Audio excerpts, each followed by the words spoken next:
Shorts revision series के एक और नए वीडियो में आप सभी का बहुत बहुत स्वागत है। आज के इस वीडियो में हम लोग क्लास 10th हिंदी का जो काव्य खंड है ना, इसका अंतिम चैप्टर यानी कि चैप्टर 12 मेरे बिना तुम प्रभु को बेहतरीन ढंग से जो है ख़त्म करने वाले हैं ऑब्जेक्टिव के जरिए। यानी कि इस वीडियो में हम लोग जो है मेरे बिना तुम प्रभु के टॉप ऑब्जेक्टिव क्वेश्चंस को करने वाले हैं।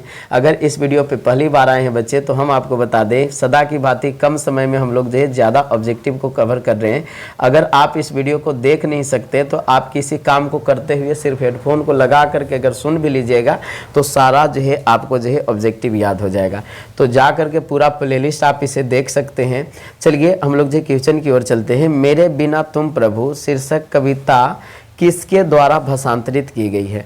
तो बच्चे ये हमारा जो है मेरे बिना तुम प्रभु जो शीर्षक कविता है ना, ये हमारा जो है भाषांतरित जो किया गया है धर्मवीर भारती के द्वारा बच्चे है ना। किसके द्वारा किया गया है? धर्मवीर भारती के द्वारा। तो मेरे बिना तुम प्रभु शीर्षक कविता किसके द्वारा भाषांतरित की गई है? तो धर्मवीर भारती के द्वारा बच्चे है ना। चलिए अगला क्वेश्चन आपके सामने कि रेनर मारिया रिल्के के पिता का नाम जो है क्या था? तो रेनर मारिया रिल्के के पिताजी का नाम क्या था बच्चे? जोसेफ रिल्के नाम था। क्या नाम था? जोसेफ रिल्के नाम था। तो रेनर मारिया के पिताजी के नाम हमारा जो है क्या था? जोसेफ रिल्के नाम था बच्चे। चलिए अगला क्वेश्चन आपके सामने कि लाइफ एंड सॉन्ग्स कविता जो है संकलन किसकी रचना है? तो लाइफ एंड सॉन्ग्स कविता जो संकलन है बच्चे, ये हमारा जो रचना है वो हमारा किसका है बच्चे? रेनर मारिया रिल्के की है ना। तो बच्चे यहाँ पे लाइफ एंड सॉन्ग्स कविता हमारा जो किसकी रचना है? तो रेनर मारिया रिल्के की बच्चे है ना। चलिए अगला क्वेश्चन की ओर हम लोग जो चलते हैं। अगला आपके सामने रेनर मारिया रिल्के की काव्य शैली हमारा जो है कैसी है बच्चे है ना।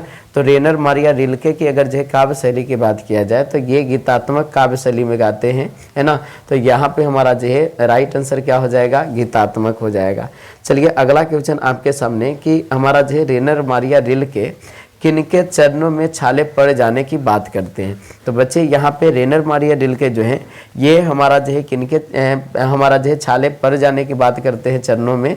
हमारा जो है प्रभु के बच्चे है ना। तो यहाँ पे ध्यान में रखिएगा, यहाँ सी नंबर जो है राइट आंसर हो जाएगा प्रभु के चरणों में है ना। तब तो गाना गाया गया है कि श्यामा तेरे चरणों के कर धूल भी मिल जाए, सच कहता हूँ मेरा तकदीर बदल जाए, है कि नहीं? बहुत ही प्यारा सॉन्ग है और मस्त भी लगता है कि नहीं? तो कभी रेनर मारिया रिल्के किनके चरणों में छाले पड़ जाने की बात करते हैं? तो प्रभु के चरणों में बच्चे है ना। चलिए अगला आपके सामने है कि रेनर मारिया रिल्के का जन्म जो है कहाँ हुआ था है ना। तो बच्चे ये हमारा जो पहला ऐसी कविता है आपको जो कि हमारा जो ये ऑस्ट्रिया के हमारे जो कवियों को लिया गया है ना। तो बच्चे यहाँ ध्यान में रखिएगा, रेनर मारिया रिल्के के हमारे जो जन्म जो हुआ था वो हमारा जो ऑस्ट्रिया में हुआ था है ना। चलिए आगे चलते हैं बच्चे, आगे चलते हैं अगला क्वेश्चन की ओर कि मेरे बिना तुम प्रभु शीर्षक कविता किस भाव की है ना। तो बच्चे मेरे बिना तुम प्रभु जो शीर्षक है वो हमारा जो भक्ति भाव में हमारा लिखा गया है। तो यहाँ पे राइट आंसर हो जाएगा भक्ति भाव की है ना। चलिए अगला क्वेश्चन आपके सामने बच्चे कि रेनर मारिया रिल्के किस भाषा के कवि हैं? तो रेनर मारिया रिल्के जो हमारे बच्चे ये हमारे जो किस भाषा के कवि हैं? तो बच्चे ऑस्ट्रिया में हमारा जो चलता है वो हमारा जो है जर्मन भाषा चलता है ना। तो ये जर्मन भाषा के हमारे जो कवि है। किस भाषा के बच्चे? जर्मन भाषा के। तो ये जर्मनी वाला कविता हिंदी में कैसे दिख रहा है? कैसे बच्चे? क्योंकि हमारा जो इसको जो हिंदी में अनुवाद जो है धर्मवीर भारती हमारा जो कर दिए है ना। तो धर्मवीर भारती के द्वारा जो इसको हिंदी अनुवाद किया गया और आपके सामने लाया गया है ना। तो ये हमारा जो रेनर मारिया रिल्के के द्वारा लिखा गया जर्मन भाषा में था, लेकिन हमारा जो धर्मवीर भारती जो है एक बड़ा सा काम कर दिए।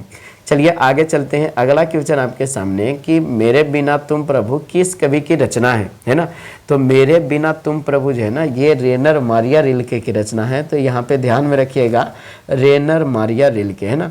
तो मेरे बिना तुम प्रभु किस कवि की रचना है?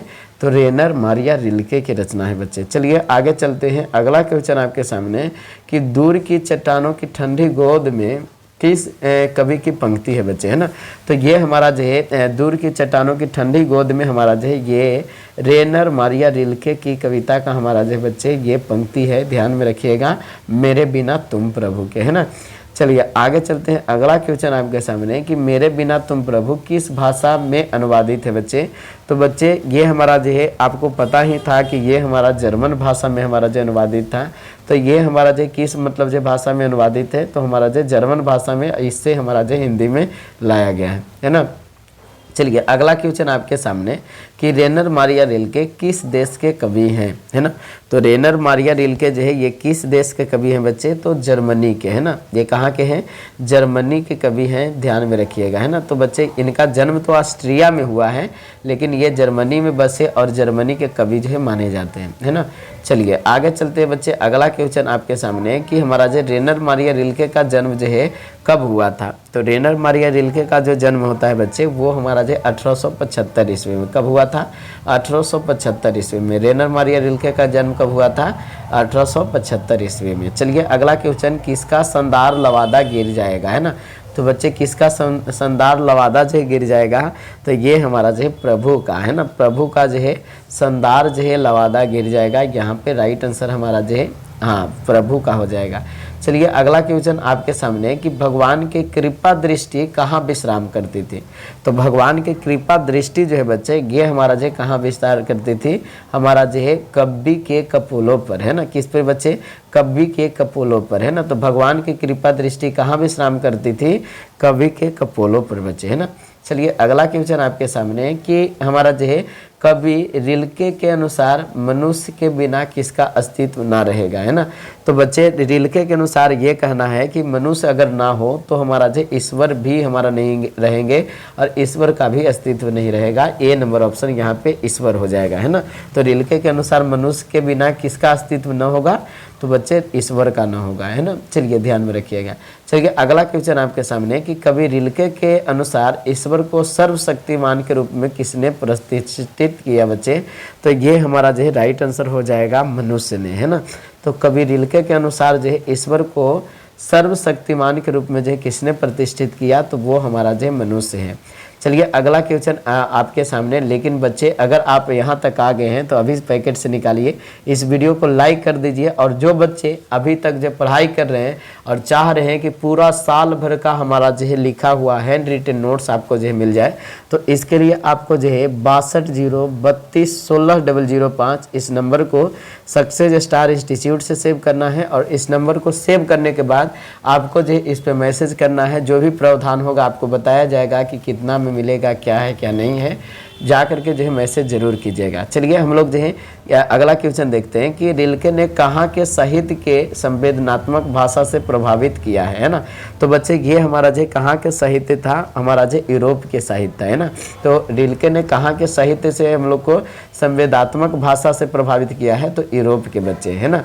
चलिए अगला क्वेश्चन आपके सामने कि रिल्के का काव्य संग्रह हमारा जो है, तो रिल्के का काव्य संग्रह जो है वो हमारा जो है यहाँ पे याद रखना है कि लॉरेंस हमारा जो है सैक्रिफाइस भी है, लाइफ एंड सॉन्ग्स भी है, एडवेंट भी है, और इनमें से सभी भी अगर जो बोल दे तो हो जाएगा, क्योंकि हमारा जो लाइफ हमारा जो सैक्रिफाइस हमारा जो है लाइफ एंड सॉन्ग्स है, एडवेंट है, तो सब हमारा है, तो इनमें से सभी बोल देंगे।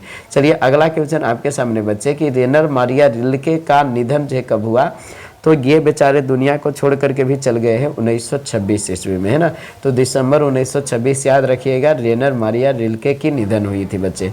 तो चलिए कमेंट्स करके अभी जो है कमेंट सेक्शन में बताइएगा कि आपको ये वीडियो कैसा लगा, और आप लोग जो है आगे कौन सा सीरीज जो है चाहेंगे जो हमारे द्वारा लाया जाए, इसे भी कमेंट सेक्शन में बताइएगा।